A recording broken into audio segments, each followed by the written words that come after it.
Welcome to another great session with the presidential candidate of the fictional Common Sense People's Party. Now, when CPC and ACN came together to form the APC, they never had any good intention for Nigeria.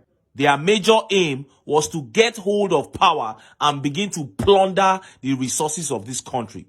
That was why when Buhari got into office, he began appointing Fulanis and putting them in key positions so that they can embezzle the nation's wealth. Now, Tinubu is doing the same. He's appointing Yorubas, and not only Yorubas from Lagos State, to the point that Northerners are now complaining bitterly.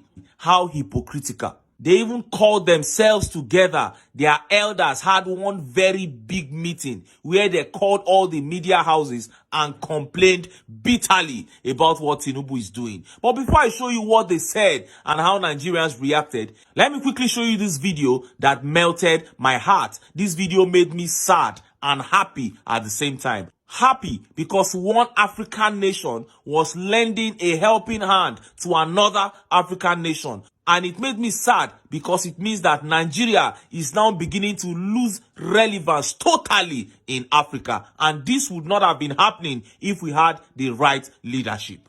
See the video. Hundreds of trucks carrying goods arrived in Tera, that's a border town close to Burkina Faso, before proceeding to Niger's capital, Niamey. Burkina Faso is also ruled by a military regime and has warned that any armed intervention by the bloc in Niger will be considered a declaration of war on them as well. Meanwhile, thousands of people demonstrated in the capital, Niamey, in support of last month's military coup.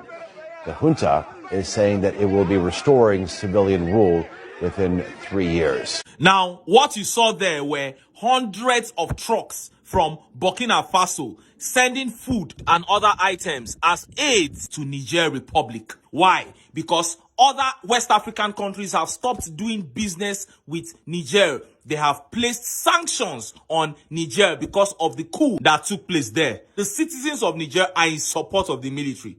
ECOWAS, Tinubu, all of them have not cared to ask that why are the masses supporting the military? But why would they ask? They know the obvious answers. They know that it is because the civilian governments are wicked to the people in their various countries.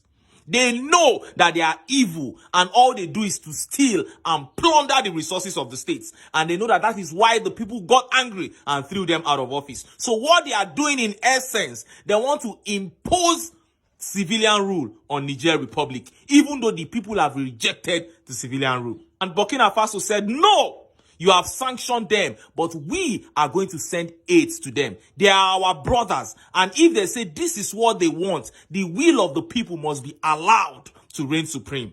And that is Burkina Faso playing the big brother role that Nigeria should be playing. Talking to the people of Niger, wanting to know their problems. Nigeria own now just to carry sanction placed on them. What a shame. And in a way, it makes me sad because I know that all this would not have been happening if a man like His Excellency Peter Obi was the one in charge. Now, let me show you how the Northerners expressed their dissatisfaction at Tinubu's appointments and how Nigerians reacted. Look at how the paper reported it. Tinubu Yorubanizing Nigeria with appointment of only Lagosians in key positions. Arewa Group. The Arewa Economic Forum, AEF, has accused President Bola Tinubu of nepotistic practices of appointing Yorubas, especially Lagosians, into key positions. The group claimed that the finance and ICT sector, which are crucial to the country's economic development, are dominated by individuals from the Southwest.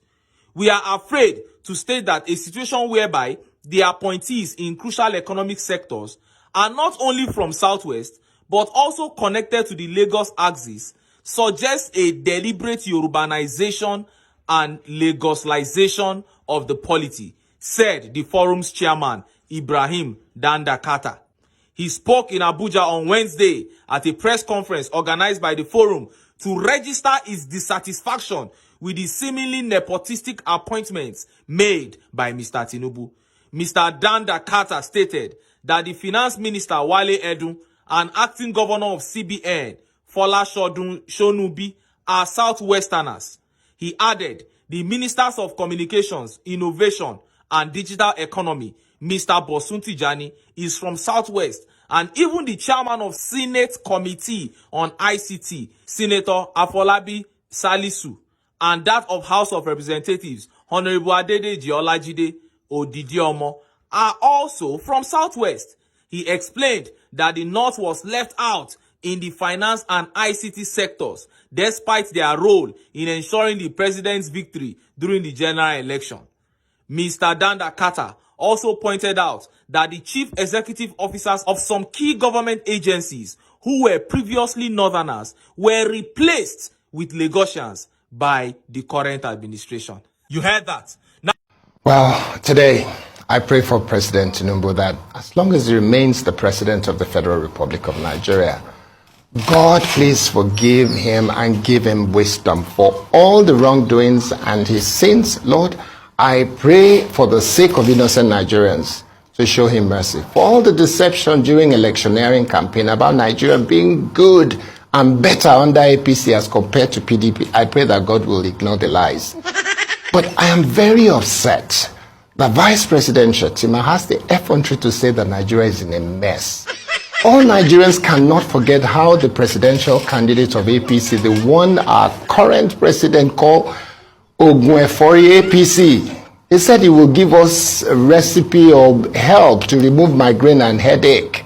For 8 years, Nigerians suffered, but during the campaign, they told us that President Buhari has done well. Please show me the good work that every single one of the APC candidates said President Buhari did that they wanted to continue. Where are the good works I'd like to see? Show me the great improvements on the nation's polity and economy that they're trying to improve on. So if that is the case, then they have to show that they have failed us and lied to us about this. But at the moment, we just want to ask, where are the good works? And if there are none, let them acknowledge it. And then we can begin to talk about the fact that we're in a mess and how we're going to improve that mess.